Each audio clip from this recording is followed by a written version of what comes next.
Sizni tushunaman, to'g'ri, xo'jayingiz ishlari ko'p, lekin bu yerda otalarni ham o'rni katta bo'ladi. Harakat qilamiz.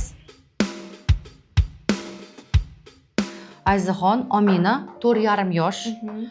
E'tibor, diqqat, xotirasida muammosi bor. Undan tashqari ismiga reaksiya bo'lmagan. Sensor buzilishi bo'lyapti. Funksional ko'nikmalarga ham urg'u beramiz. Shu yerda muammo bor. Undan tashqari bola instruksiyani bajarmadi. Tushunish bilan ham muammosi bor, ishlaymiz albatta. E'tibor berdim, istilmagan xulq-atvor ham bor. Abiterapiya, sensor integratsiya, defektolog, logoped bilan mashg'ulot, birga kompleks ishlaymiz. Xo'pmi? Albatta, Sabina opa yana bitta narsaga e'tibor berdim. Ko'z kontakti ham yaxshi rivojlanmagan. Albatta, ko'z koordinatsiya harakatiga ham urg'u berasiz. Mana shu dastur bo'yicha ishlang, xo'pmi? Xo'p, bo'ladi.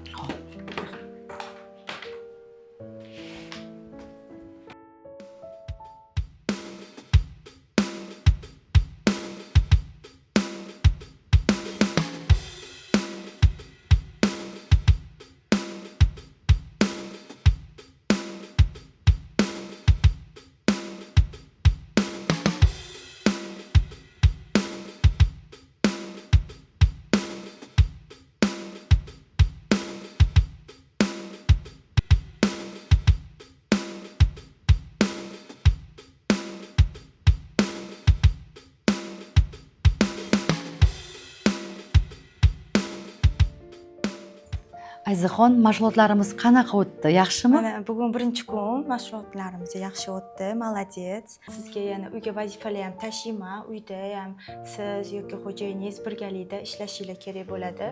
Kompleks ish qilsak, tezroq natijaga erishamiz. Birinchi o'rinda gadjet, telefonlarni olib tashlashingiz kerak. To'g'ri, uni sirazi olish iloji yo'q. Sekin-sekin kamaytirib, keyin polniy olib tashlashgacha yetib boramiz, xudo xolasa. Siz xo'jayingiz ko'proq muloqotda bo'lishingiz kerak. Siz, men yoki xo'jayingiz kompleks ish olib borsak, xudo xolasa yaxshi natijaga erishamiz. Bunga ham vaqt kerak. Qattiq vaqt topaman endi.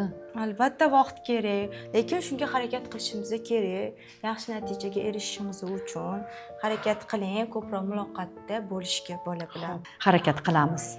Sizni tushunaman, to'g'ri, xo'jayingiz ishlari ko'p, lekin bu yerda otalarni ham o'rni katta bo'ladi, farzand tarbiyasida ayniqsa.